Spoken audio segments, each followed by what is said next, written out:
Hi hello ಎಲ್ಲರಿಗೂ ನಮಸ್ಕಾರ. ನನ್ನ ಕಾಲ್ಪನಿಕ ಕಥಾಲೋಕ ಯೂಟ್ಯೂಬ್ ಚಾನಲ್ಗೆ ಸ್ವಾಗತ. ಇನ್ನು ಯಾರೆಲ್ಲ ಸಬ್ಸ್ಕ್ರೈಬ್ ಆಗಿಲ್ವೋ ಬೇಗ ಸಬ್ಸ್ಕ್ರೈಬ್ ಆಗಿ, ಹಾಗೆ ಮುಂದಿನ ಅಪ್ಡೇಟ್ಸ್ ಗಳಿಗಾಗಿ ಬೆಲ್ ಐಕಾನ್ ಅನ್ನು ಒತ್ತುವುದು ಮರೆಯದು. ನಾವ್ಯಾಕೆ ನೇರವಾಗಿ ಹೋಗಿ ನೋಡಬಾರ್ದು ಎನ್ನಲು ನನಗೆ ಅಮೃತಹಳ್ಳಿಗೆ ಬರೋಕೆ ಮನಸ್ಸಿಲ್ಲ ಅಮ್ಮು, ಅಲ್ಲಿಗೆ ಬಂದರೆ ಹಳೆ ನೆನಪು ಕಾಡುತ್ತೆ ಎನ್ನುತ್ತಾಳೆ ಚಾರು. ಹಳೆ ನೆನಪುಗಳಿಗೆ ಮರುಜೀವ ಕೊಡ್ತಾ ಹಳೆ ಫ್ಲ್ಯಾಶ್ಬ್ಯಾಕ್ ಹೀರೋನ ಹುಡುಕುವ, ಸುಮ್ಮನೆ ನಡಿ ಎಂದಾಗ ಇಲ್ಲ ಅಮ್ಮು ನಾನು ಬರಲ್ಲ ಎಂದೇ ನುಡಿಯುತ್ತಾಳೆ. ಆದರೆ ಅಮ್ಮು ಬಿಡ್ತಾಳಾ? ಇಲ್ಲ, ಅವಳಿಗೆ ಪೂಸಿ ಹೊಡೆದು ಏನೇನೋ ಎಮೋಷ್ನಲ್ ಬ್ಲ್ಯಾಕ್ ಮೇಲ್ ಮಾಡಿ ಒಪ್ಪಿಸ್ತಾಳೆ. ಆಯಿತು ಬರ್ತೀನಿ, ನಾಳೆ ಹೋಗೋಣ ಸರಿನಾ ಎಂದು ಹೋದಳು ಚಾರು. ಚಾರುಗೆ ಲಕ್ಕಿ ಮೇಲೆ 100% ಲವ್ ಆಗಿದೆ ಅಂತ ಅವಳಿಗೂ ಗೊತ್ತು. ಆದರೆ ಅವಳಿಗೆ ಲಕ್ಕಿ ಮನಸ್ಸಲ್ಲಿ ಜಾಗ ಇಲ್ಲ, ಸಿಗೋದೂ ಇಲ್ಲ ಎಂದು ಸತ್ಯ ಅರಿತವಳು ಅವನ ಮೇಲೆ ಯಾವ ಪ್ರೀತಿ ಇಲ್ಲವೆಂದು ನಟಿಸಿದ್ಲು. ಆದರೆ ಮುಂದೆ ಅವಳ ಹಣೆ ಬರಹದಲ್ಲಿ ಲಕ್ಕಿ ಇದ್ದಾನಾ ಅಥವಾ ಬೇರೆ ಯಾರಾದರೂ ಇದ್ದಾರಾ ನೋಡೋಣ. ಇತ್ತ ದಿಲ್ರೂಬಾನ ಹುಡುಕಲು ಆಲೋಚಿಸಿದ ಬೀಬಿ ನಾಳೆ ಅಮೃತಹಳ್ಳಿಗೆ ತಾನೇ ಹೋಗುವ ನಿರ್ಧಾರ ಮಾಡಿ ಇವತ್ತು ಸಂಜೆ ಸಂತೋಷ್ ತಂಗಿನ ಆಸ್ಪತ್ರೆಗೆ ಸೇರಿಸಿ ಬಂದಿರ್ತಾನೆ. ಹಾಗೆ ಮಂಚದ ಮೇಲೆ ತಲೆ ಹಾಕಿ ಮಲಗಿದ್ದಾಗ ಅವನ ಮನದಲ್ಲಿ ದಿಲ್ರೂಬಾ ನೆನಪುಗಳು ಕೆಣಕಲು ಆರಂಭಿಸುತ್ತೆ. ಅವನ ಕಣ್ಣ ಮುಂದೆ ಮಳೆ, ಹುಡುಗಿಯ ಗೆಜ್ಜೆ, ಹಾಸ್ಟೆಲ್, ವಿಜ್ಞಾನ ಮೇಳ, ಒಂದು ಹುಡುಗ, ಪೊಲೀಸರು, ಮರಕ್ಕೆ ಕಟ್ಟು ಹಾಕಿದ್ದ ದೃಶ್ಯ, ಯಾರು ಬರೆ ಮೂಡುವಂತೆ ಹೊಡೆಯುತ್ತಿದ್ದ ದೃಶ್ಯ, ಹೀಗೆ ಏನೇನೋ ಸುಳಿದಾಗ ಎದ್ದು ಕೂತನು. ಹಾಗೆ ತಾನು ತಂದಿದ್ದ ಗೆಜ್ಜೆಯನ್ನು ಹುಡುಕಿ ಕೈಗೆತ್ಕೊಂಡು, ಏನು ತುಂಬ ನೆನಪಾಗ್ತಿದ್ಯಾ? ನೀನು ಈ ಹಳ್ಳಿಯಿಂದ ಹೋಗೋ ಮುನ್ನ ಸಿಗ್ತೀಯಾ ಅನ್ನಿಸ್ತದೆ. ನಾಳೆ ನಾನು ಆ ಊರಿಗೆ ಬರ್ತಿದ್ದೀನಿ. ನಿನ್ನ ಬಗ್ಗೆ ತಿಳ್ಕೊಂಡು ನಿನ್ನ ಹುಡುಕಿ ಮದುವೆ ಆಗ್ತೀನಿ. ಇಲ್ಲಿವರೆಗೂ ಹೇಗಿದ್ಯೋ ಎಲ್ಲಿದ್ಯೋ ಗೊತ್ತಿಲ್ಲ. ನಾನು ಸಿಕ್ಕಿದ ಮೇಲೆ ನಿನ್ನ ಬದುಕು ಬದಲಾಗತ್ತೆ ಎನ್ನುವಾಗ ಲಕ್ಕಿ ಊಟಕ್ಕೆ ಬಾ ಚಾರು ಕೂಗಲು ಬಂದೆ ವೈಫಿ ಎಂದು. ಓ, ನಿನಗಿಂತ ಜೋಪಾನ ಮಾಡಿದ ಕಿಸ್ ಅವಳ ಪಾಲಾಯಿತು ಅಂತ ಬೇಜಾರ? ಅದಕ್ಕೆ ಕಾಡ್ತಿದ್ಯಾ? ಅದು ನಾನು ಕೊಟ್ಟಿದ್ದಲ್ಲ, ಚಾರು ಕೊಟ್ಟಿದ್ದು. ಅವಳು ಬೇಕು ಅಂತ ಕೊಟ್ಟಿಲ್ಲ, ಏನೋ ಅಕಸ್ಮಾತ್ ಆಗೋಯ್ತು. ಏನೋ ನಿನಗೆ ಏನು ಜೋಪಾನ ಮಾಡಿದ್ರೂ ಚಾರು ಪಾಲಾಗ್ತಿದೆ. ತಪ್ಪು ನಂದಲ್ಲ, ನಿಂದೆ. ನೀನು ಬೇಗ ಸಿಕ್ಕಿದ್ರೆ ಚಾರು ನನ್ನ ಲೈಫ್ನಲ್ಲಿ ಬರ್ತಿರ್ಲಿಲ್ಲ. ನಿನಗೆ ಬಂಗಾರ ಯಾವುದು, ಕಾಗೆ ಬಂಗಾರ ಯಾವುದು ಅನ್ನೋದು ಗೊತ್ತಾಗಲ್ವಾ? ಅದಕ್ಕೆ ಒಳ್ಳೆ ಟೈಮ್ನಲ್ಲಿ ಇರಲ್ಲ ಎಂದು ನಕ್ಕನು. ಅಸುರ ಎನ್ನುವ ಚಾರು ಧ್ವನಿ ಕೇಳಿಸಲು ಬೇಗ ಸಿಗ್ತೀನಿ ಎಂದು ಗೆಜ್ಜೆನ ಎತ್ತಿಡಬೇಕು ಲಕ್ಕಿ ಎಂದು ಕೂಗುತ್ತಾ ರೂಮ್ಗೆ ಬರ್ತಾಳೆ ಚಾರು. ಆಕೆ ಬರೋಕ್ಕೂ ಕಬೋರ್ಡ್ನಲ್ಲಿ ಗೆಜ್ಜೆ ಎತ್ತಿಟ್ಟು ಬಂದೆ ವೈಫಿ ಎನ್ನೋಕ್ಕೂ ಒಂದೇ ಸಮಯ. ಊಟ ಮಾಡಿ ಬನ್ನಿ ಅಸುರ ಮಹಾರಾಜರೇ, ತಮಗಾಗಿ ಎಲ್ಲರೂ ವೇಟಿಂಗಲ್ಲಿ ಎಂದಾಗ ಅವಳ ಮಾತಿನತ್ತ ಗಮನ ಹರಿಸುತ್ತಾ ಕಬೋರ್ಡ್ ಸರಿಯಾಗಿ ಮುಚ್ಚದೆ, ಹೌದಾ ಮಿಸ್ ಪ್ರಬಲೆ, ಹಾಗಾದರೆ ಇನ್ನೂ ಸ್ವಲ್ಪ ಕಾಯಲಿ ಬಿಡಿ ಎಂದು ನಾಟಕೀಯವಾಗಿ ನುಡಿದು ನಕ್ಕನು. ನೀವೇನು ಪ್ರಭು, ಆಸ್ಥಾನದಲ್ಲಿರೋರು ಹಸಿವಿನಿಂದ ಒದ್ದಾಡಲಿ ಅಂತೀರಾ? ಸ್ವಲ್ಪ ಕರುಣೆ ತೋರಬಾರ್ದೆ? ಕೇಳಿದವಳ ನೋಡಿ, ಅಸುರರಿಗೆ ಕರುಣೆ ಇರುವುದಿಲ್ಲ ಮಿಸ್ ಪ್ರಬಲೆ, ತಮಗಿದು ಗೊತ್ತಿಲ್ವೇ? ಅಥವಾ ಅಸುರ ಲೋಕವನ್ನು ತಮ್ಮ ಸ್ವರ್ಗಲೋಕವೆಂದು ತಪ್ಪು ತಿಳಿದು ಬಿಟ್ಟಿರೆ ಎಂದು ಕೇಳುತ್ತಾನೆ ಲಕ್ಕಿ. ಪಾತಾಳವನ್ನು ಸ್ವರ್ಗವೆನ್ನೋಕೆ ನಾನೇನು ಅವಿವೇಕಿಯೇ? ಬನ್ನಿ ಊಟ ಮಾಡಿ ಎಂದು ಹೋಗುವಾಗ ಅವಳ ಕೈ ಹಿಡಿದು ತಡೆಯುವ ಬೀಬಿ, ವೈಫಿ ಇಲ್ಲಿಗೆ ತಗೊಂಡ್ ಬಾ, ನಮ್ಮ ಮನೇಲಿ ತಿನ್ನಿಸ್ತಿದ್ದಲ್ವಾ ಹಾಗೆ ತಿನ್ನಿಸು ಎಂದ. ಅದು ಅಸುರನ ಆಸ್ಥಾನ, ಇಲ್ಲಿ ಹಾಗೆ ಮಾಡೋಕ್ಕಾಗತ್ತಾ? ನನಗೋಸ್ಕರ ಮಾಡು ವೈಫಿ ಪ್ಲೀಸ್.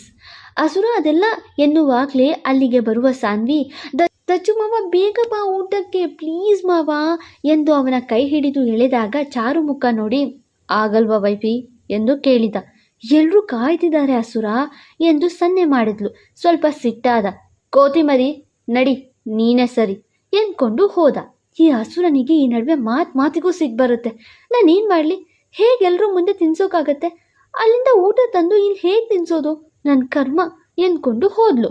ಅವರಿಬ್ಬರು ಹೋದ ನಂತರ ಆ ಗೆಜ್ಜೆ ಜಾರಿ ನೆಲಕ್ಕುರುಳಿತು.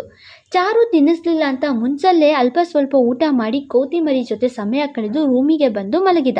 ಅದೇನೋ ಚಾರುಗೆ ಈಗೀಗ ಅವನ ಮೌನ ತಡೆಯಲೇ ಆಗ್ತಿಲ್ಲ. ತಡವಾಗಿ ರೂಮಿಗೆ ಬಂದರೂ ಅವನಿಗಾಗಿ ಹಣ್ಣು ಹಾಲು ತಂದಿದ್ಲು. ಬಾಗ್ಲಾಕಿ ಒಳಗಡೆ ಬಂದು ಮಿಸ್ಟರ್ ಅಸುರ ಮಹಾರಾಜ್ ಎಂದು ಕರೆದಾಗ ಮುಖ ತುಂಬ ಬೆಡ್ಶೀಟ್ ಹೊತ್ಕೊಂಡು ಮಲಗಿದ. ಈ ನಡುವೆ ಅದೆಷ್ಟು ಬೇಗ ಮಾತ್ಬಿಡ್ತೀಯಾ? ನಿಂಗೆ ಈಗೀಗ ನಾನು ಮಾತಾಡಿಲ್ಲ ಅಂದರೆ ಏನೂ ಅನಿಸೋದಿಲ್ಲ.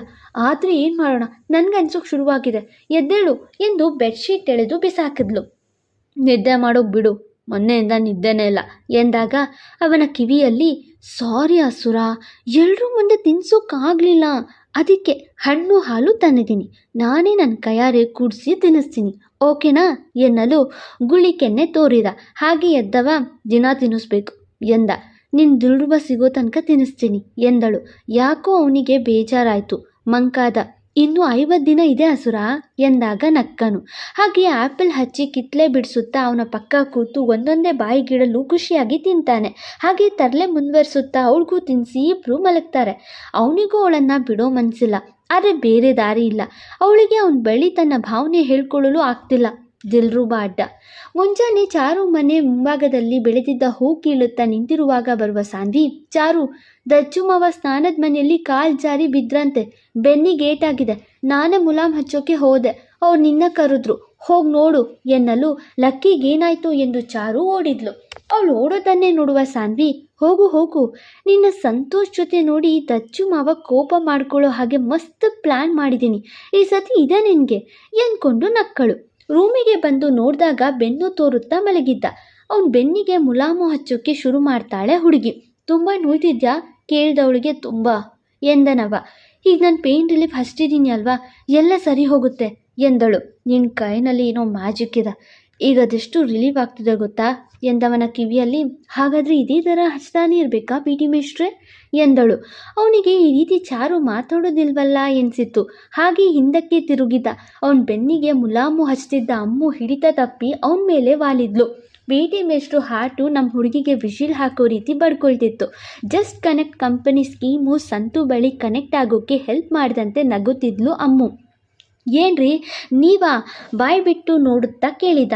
ಯಾಕ್ರಿ, ನಾವಂದ್ರೆ ನೋವು ಮಾಯ ಆಗೋಗುತ್ತಾ, ಚಾರು ಬರ್ತಾಳೆ ಅಂತ ಕನಸು ಕಾಣ್ತಿದ್ರಿ ಅನ್ಸುತ್ತೆ, ನಿಮ್ಗೆ ಅತಿಲೋಕ ಯಾಕ್ರಿ ಬೇಕು, ಭೂಲೋಕ ಸಾಲ್ದ ಎಂದು ಕೇಳಿದಾಗ, ಎದ್ದೇಳ್ರಿ ಮೇಲೆ, ನನ್ನ ಕರ್ಮ, ಇನ್ನು ಮುಂದೆ ಸರಿಯಾಗಿ ಪ್ಲ್ಯಾನ್ ಮಾಡಬೇಕು ಎಂದು ಬೈಕೊಂಡು ಶರ್ಟ್ ಹಾಕ್ಕೊಂಡು, ನೋಡಿ ನೀವು ಪ್ಯಾಚ್ ಅಪ್ ಮಾಡೋಕ್ಕೆ ಬಂದಿದ್ದೀನಿ ಅಂತ ನನ್ನ ಹತ್ರ ಬರೋದು ಕಡಿಮೆ ಮಾಡ್ಕೊಳ್ಳಿ, ನಿಮ್ಮನ್ನೇ ಬ್ರೇಕ್ ಮಾಡಬೇಕಾಗತ್ತೆ ಎಂದಾಗ ಜೋರಾಗಿ ನಗುವ ಅಮ್ಮು, ಹಾಲು ಕುಡಿಯೋ ಮಗು ಬಾಯಲ್ಲಿ ಹೆಂಡ ಕುಡಿದ ಮಾತು ಬರಬಾರ್ದು, ನಗು ತಡೆಯೋಕ್ಕಾಗ್ತಿಲ್ಲ ಎಂದು ಗೇಲಿ ಮಾಡಿದ್ಲು. ಇವರ ಕಣ್ತಪ್ಪಿಸಿ ಚಾರುನ ಸೇರೋದು ಕಷ್ಟ ಎಂದ್ಕೊಂಡು ಹೋದ.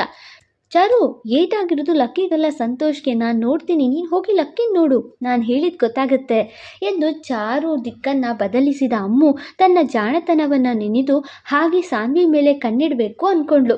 ಲಕ್ಕಿ ತನ್ನ ದಿಲ್ರುಬಾನ ಹುಡುಕಲು ಅಮೃತಹಳ್ಳಿ ದಾರಿ ಹಿಡಿದು, ವೈಫಿ, ನಾನು ಇವತ್ತಿನ ದಿಲ್ರುಬಾನ ಹುಡ್ಕೋಕೆ ತೀರ್ಮಾನ ಮಾಡಿದ್ದೀನಿ, ಹೇಗಿದ್ರೂ ನೀನು ಹಠದಿಂದ ಜಾತ್ರೆ ಮುಗಿಯೋ ತನಕ ಇಲ್ಲಿಂದ ಬರಲ್ಲ, ನಾನು ದಿಲ್ರುಬಾ ಊರು ಹತ್ರನೇ, ಅಲ್ಲೇ ಹೋಗಿ ನೋಡ್ತೀನಿ, ಸೊ ನಾನು ಅವಳು ಊರಿಗೆ ಹೋಗ್ತಿದ್ದೀನಿ, ಬರೋದು ಸಂಜೆ ತಡವಾಗ್ಬೋದು ಎಂದಾಗ, ಸರಿ ಲಕ್ಕಿ ಹೋಗ್ಬಾ, ನೀನು ದಿಲ್ಗಿ ರಾಣಿ ಬೇಗ ಸಿಗಲಿ ಎಂದು ನಕ್ಕಳು. ಆದರೆ ಮನಸ್ಸಲ್ಲಿ ಗೊಂದಲ. ಓಕೆ ಬಾಯ್ ಎಂದು ಬಾಗಿಲತ್ತ ಹೋದವನ ನೋಡಿ, ನಿನ್ನ ದಿಲ್ರುಬಾ ನಿಂಗೆ ಸಿಕ್ಕಿದ ಕೂಡಲೇ ನನ್ನ ಮರ್ತ್ಬಿಡ್ತೀಯ ಅಲ್ವಾ ಅಸುರ ಎಂದು ಕೊರಗುತ್ತಾ ನೋಡಲು ಮತ್ತೆ ವಾಪಸ್ಸಾದವ. ವೈಫಿ ಹುಷಾರು, ಮಿಸ್ ಯು ಎಂದು ನಗುತ್ತಾ ಹೋದ. ಅವನನ್ನು ನೋಡ್ತಾ ಹಾಗೆ ಮಂಚದ ಮೇಲೆ ಕೂತ್ಲು. ಏನಾಗ್ತಿದೆ ನನಗೆ ಅರ್ಥನೇ ಆಗ್ತಿಲ್ಲ ಅಸುರ, ನಿನ್ನ ಹತ್ರ ನನ್ನ ಫೀಲಿಂಗ್ಸ್ ಹೇಳಿದರೆ ಬೈತೀಯ ಅಷ್ಟೆ, ನಿಂಗೆ ದಿಲ್ರುಬಾ ಮೇಲೆ ಪ್ರೀತಿ ಇರೋದು ಗೊತ್ತಿದ್ದು ನಾನು ತಪ್ಪು ಮಾಡ್ತಿದ್ದೀನಿ ಅಲ್ವಾ, ಯಾಕೆ ಹೀಗೆ ಕೆಟ್ಟಿದ್ದು ನಾನು ಎಂದ್ಕೊಂಡು ನೋಡಲು ನೆನ್ನೆ ಲಕ್ಕಿ ಕಬೋರ್ಡ್ನಲ್ಲಿಟ್ಟಿದ್ದ ಬಿದ್ದಿದ್ದ ಗೆಜ್ಜೆ ಕಂಡಿತ್ತು. ಕೈಗೆತ್ಕೊಂಡು ನೋಡಿದ್ಲು. ಇದ್ಯಾಕೆ ಇಲ್ಲಿದೆ, ಲಗೇಜ್ ತರುವಾಗ ಇದನ್ನು ನಾನೇನು ಎತ್ತಿಟ್ಕೊಂಡಿರಲಿಲ್ಲ ಅಲ್ವಾ, ಏನಾದರೂ ಮಿಸ್ ಆಗಿ ಬಂದ್ಬಿಡ್ತಾ, ನನ್ನ ಹಳೆ ನೆನಪು ಇದು, ಇನ್ನೊಂದು ಗೆಜ್ಜೆ ಎಲ್ಲಿ ಹೋಯ್ತೋ, ಇದು ನನ್ನ ತಂದೆ ಕೊಟ್ಟ ಗಿಫ್ಟ್, ಅಪ್ಪನ ಪ್ರೀತಿಯ ಉಡುಗೊರೆ. ಹಾಗೆ ಇನ್ನೊಂದು ಗೆಜ್ಜೆ ಕಳ್ಕೊಂಡು ಮನೆಗೆ ಬಂದಾಗ ಅಮ್ಮನಿಂದ ತಿಂದ ಕಜ್ಜಾಯ ಈಗಲೂ ನೆನಪಿಗೆ ಬರುತ್ತೆ. ಆ ಇನ್ನೊಂದು ಗೆಜ್ಜೆ ಎಲ್ಲೋಯ್ತೋ ಆಲೋಚಿಸುತ್ತಾ ತನ್ನ ಕಬೋರ್ಡ್ನಲ್ಲಿ ಎತ್ತಿಟ್ಕೊಂಡ್ಲು. ಈ ಗೆಜ್ಜೆ ಚಾರುಗೆ ಹೇಗೆ ಗೊತ್ತು? ಹಾಗಾದರೆ ಈ ಗೆಜ್ಜೆ ಚಾರುದಾ? ಇದು ಚಾರುಣ್ಯಾಳ ಗೆಜ್ಜೆ ಆದರೆ ಲಕ್ಕಿ ಹತ್ರ ಯಾಕಿದೆ ಹೇಳಿ? ನೆಕ್ಸ್ಟ್ ಸಂಚಿಕೆಯಲ್ಲಿ ಏನು ಮಾಡೋಣ, ದಿಲ್ರುಬಾ ಯಾರು ಅಂತ ಒಬ್ರಿಗೆ ಅರ್ಥ ಮಾಡಿಸೋಣವಾ, ಆಮೇಲೆ ಅವರ ರಿಯಾಕ್ಷನ್ ಹೇಗಿರುತ್ತೆ ನೋಡೋಣ. ಇನ್ನು 2-3 ಸಂಚಿಕೆಯಲ್ಲಿ ದಿಲ್ರುಬಾ ದಚ್ಚು ಲವ್ ಸ್ಟೋರಿ ಶುರುವಾಗುತ್ತೆ. ಹೇಗಿತ್ತು ಎಪಿಸೋಡ್? ಎಂದಿನಂತೆ ತಮ್ಮ ಪ್ರೋತ್ಸಾಹದ ನಿರೀಕ್ಷೆಯಲ್ಲಿ ನಾನು ಕತೆ ಬಗ್ಗೆ, ಸಂಚಿಕೆ ಬಗ್ಗೆ, ಪಾತ್ರಗಳ ಬಗ್ಗೆ ಹೇಳೋದು ಮರಿಬೇಡಿ. Thank you. ಸಿಗುವ. ಲೈಕ್, ಶೇರ್, ಕಮೆಂಟ್ ಮಾಡೋದು ಮರೆಯದಿರಿ.